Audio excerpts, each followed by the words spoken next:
Hello and welcome to another daily devotion. As this week, second week of Russian invasion in Ukraine, we talk about where do you find God when the world is experiencing war. And I remember the movie Saving Private Ryan had just come out, and a member of my church was a World War II veteran who had gone in for a heart bypass. And he had gone in.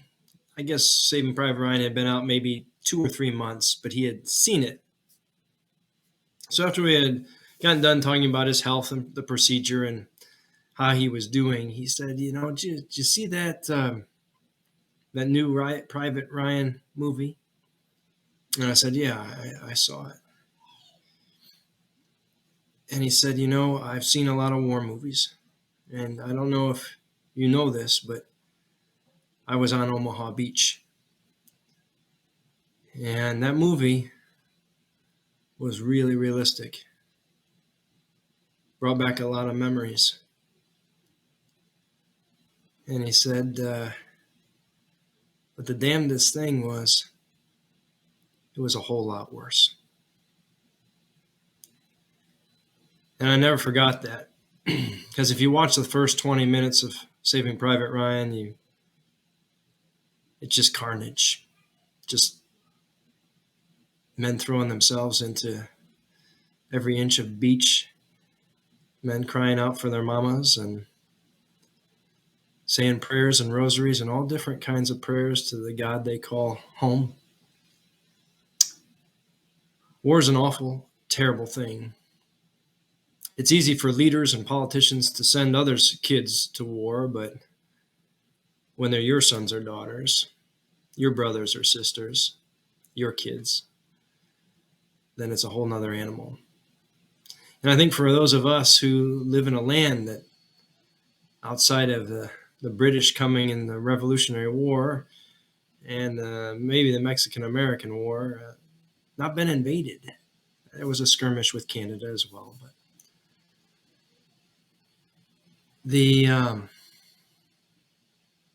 we've not lived in a war-torn world that's been bombed out, no water, no electricity. And where do you find God in the messiness of human destruction, our absolute inability to find common ground, inability to find redeemable quality, and what was once a neighboring country becomes enemy? Our orders are to kill them, destroy what they're trying to do, or prevent it. And the enemies change over time. It reminds me of a biblical passage from the book of Judges. The armies of God have, through the leadership of Deborah, a female judge, the first female judge who leads the army, along with Barak, the army general who's afraid and won't go into battle without her. She actually leads the troops. But when all is said and done and the smoke clears, we hear this song, Deborah's song. And in it, she gloats victorious about how the rains sent by God have stalled all of Sisera's great chariots in the mud, 600 of them. Yeah, they thought they had a huge tactical advantage, but all those chariots are no good when they're ground to a halt in the mud and the muck. And that's how Israel wins.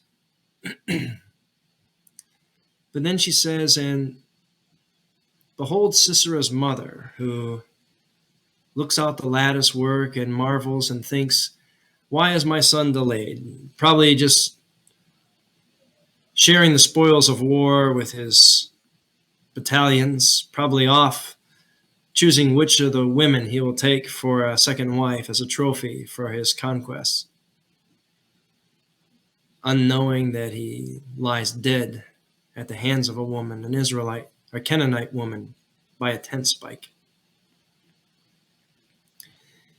And I've always found that biblical text haunting because I think of all the mothers and grandmothers and sisters who receive those letters, those telegrams, your son, your husband's been killed in the line of duty. And that heartbreak. And there's a story from the Talmud that talks about victory in very much the same way as Deborah sings about it. Thank God that God has delivered our enemies to us, these oppressors. And there's a victory dance. There's a joy. These evil people have been killed. And in the Talmud, it writes of Pharaoh and his armies chasing the Israelites. You know, when Moses speaks to God and God parts the Red Sea and the people go through, and then it swallows up Pharaoh and his chariots and they drown. And much like Deborah did in Judges, Miriam, Moses' sister, sings a song of gratitude and thanksgiving and dance that these Pharaoh and his soldiers are all doing the dead man's float. But in the Talmud, one of the rabbis says that God witnesses all of this from heaven. And the angels are joining Miriam's song. They are dancing. They are playing their instruments. They are singing triumphant that Pharaoh and his soldiers who have tried and who have pressed Israel for all this time are now dead. And as this triumphant scene's unfolding in heaven, God is weeping. And the angels are suddenly silent. And they say, Lord Almighty, why are you not celebrating with us? Pharaoh is dead. And he says, there in the sea are my sons also.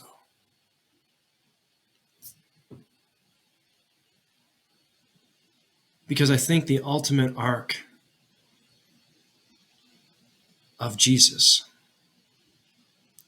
is to teach us a vision for a world where war is not an answer. Not the old 60s chant or anything like that, but the prophets who talk about spears being changed into pruning hooks and